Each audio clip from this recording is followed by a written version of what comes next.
जय जय शिवधारा। हम सबकी सोच, मानसिकता, मेंटलिटी बनती है हमने आज तक जो सुना है, देखा है या पढ़ा है।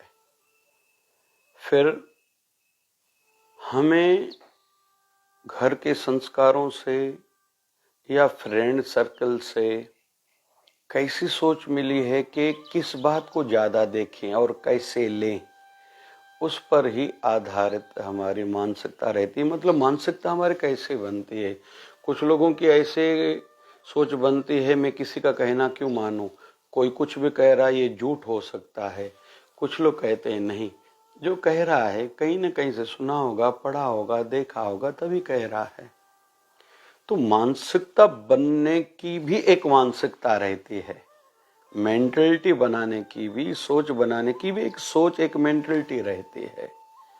कुछ लोग बड़ों से, बुजुर्गों से, सत्य शास्त्रों से, सत्संग से, कथा से जो सुनते हैं, विश्वास करके करते जाते हैं और पार उतर जाते हैं। इसलिए आध्यात्मिक सिद्धि को प्राप्त हुए जो भी महापुरुष हैं, उनको देखेंगे वो सहज सरल हैं, ज्यादा दिमाग वाले नहीं हैं। मतलब हर चीज में केवल बुद्धि लगाना, संदेह करना, वो चरम सीमा तक आध्यात्मिकता की सिद्धि तक नहीं पहुंच पाएंगे, हम लोग देखेंगे ही।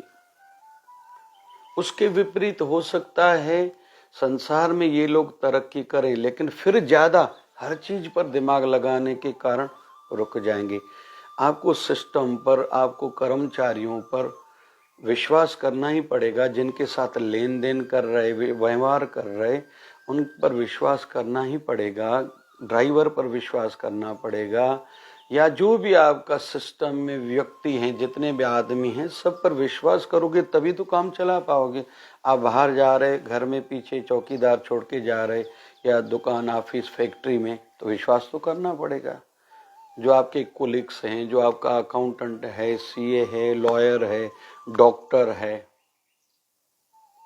पुलिस है, आपके सगे हैं, अपने हैं, विश्वास तो करना पड़ेगा। संदेह हर बात में क्यों?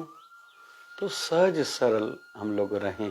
तो आज सीख रहे हैं, जरूरी नहीं है हमने जो सुना है, समझा है या देखा है, पढ़ा है वो सही हो, गलत भी हो सकता है। हमारे माँ बाप ने जो कहा है लगभग ठीक होता है, लेकिन उनकी जानकारी ठीक ना हो तो ऐसा भी तो हो सकता है। हमने कहीं से पढ़ा हो, बुक ही सही नहीं हो तो ऐसा हो सकता है। क्योंकि नास्तिकता का बुक पढ़ेंगे तो नास्तिकता वाली बातें ही सिखाएंगे, तो उससे उस समय तो वो ठीक लगेंगे। फिर आसक्त, हमारी जो भगवान में आस्था है कहीं तो भी, वो कहीं तो भी खंडित हो जाएगी। नेगेटिव लोग जो बताएंगे, उनकी नेगेटिव पॉइंट कहीं तो भी कभी कभी ठीक लगने लगती हैं। ऐसे लगता है ये सही, पॉजिटिव क्षेत्र ये गलत है। तो इसका मतलब थोड़ी हम लोग मानेंगे कि वो सही है।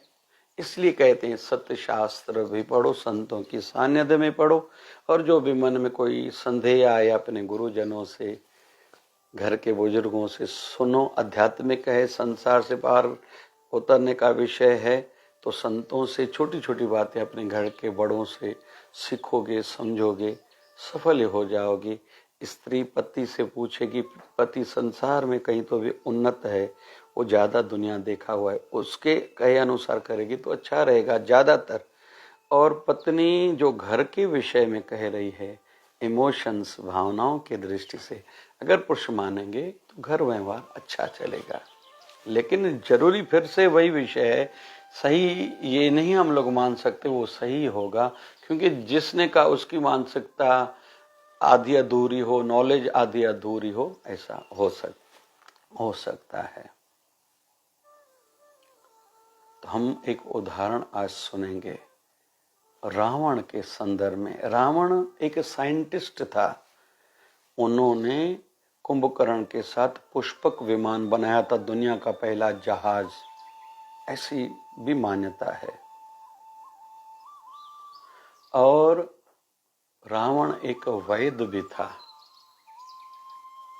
अर्क प्रकाश करके उनका एक ग्रंथ है, जैसे आयुर्वेद के चरक संहिता आदि ग्रंथ है ना, वैसे ही अर्क प्रकाश रावण का आयुर्वेदिक पर, बीमारियों का इलाज पर एक किताब है। और रावण ने मां सीता को अशोक वाटिका में ही क्यों रखा था?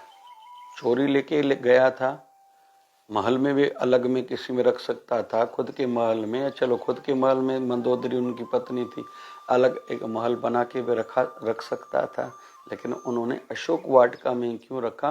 क्योंकि अशोक वृक्ष कई बीमारियों का उपचार का एक माध्यम है। रावण को कहीं तो भी पता था राम जी के वियोग में मां सीता बीमार हो जाएगी, ज्यादा सोचेगी कि बड़ी बीमारियां होंगी, तो अशोक वाटिका में बगीचे में रहेगी तो कई बीमारियों का उपचार खुद ही हो जाता है। क्योंकि अशोक की केवल छाया में, अशोक वृक्ष की केवल छाया में जो स्त्रियां बैठती हैं, उनमें होने वाले शरीर की कई बीमारियों का उपचार, इलाज ऐसे हो जाता है। ये रावण ने सोचा था। तो रावण से भी हम लोग ये आशा रख सकते हैं रावण वैसा कर सकता है।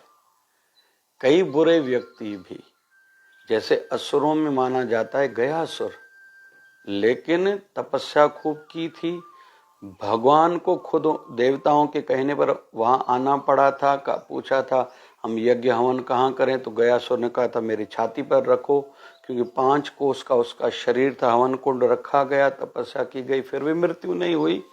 बाणासुर से जब भगवान ने कहा कि मुझे आपका प्राण का दान चाहिए, क्योंकि बाणासुर ने तपस्या करके वरदान ये प्राप्त किया था, मुझे जो देखे वो स्वर्ग में जाए। तो देवता भगवान के पास गए, सभी जो स्वर्ग में जाएंगे तो नरक में कौन रहेगा?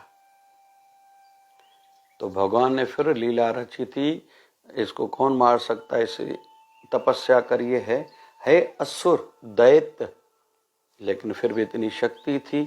फिर उनसे भगवान जब प्राण दान लेने आए तो गयासुर ने कहा था प्रभु उसके बदले में कुछ वरदान चाहिए, पहले तो इस क्षेत्र का आज के बाद नाम ही मेरे नाम से पड़े, मतलब गयासुर मतलब गया नाम पड़े। तो ऐसा हो सकता है, केवल हम जो सोचते हैं समझते हैं जरूर नहीं वो ठीक है, लेकिन ऐसे भी उदाहरण मिल सकते हैं। प्रभु दया करे, गुण ग्राही बने, बुराई में भी अच्छाई को ढूंढें, खुद का ही लाभ है, शांति मिलेगी, उन्नति होगी। जो अटके हुए रुके हुए हैं हम आगे बढ़ते जाएंगे, संसार में भी तरक्की, आध्यात्मिकता में सिद्धि। जय जय शिवधारा। प्यारा प्यारा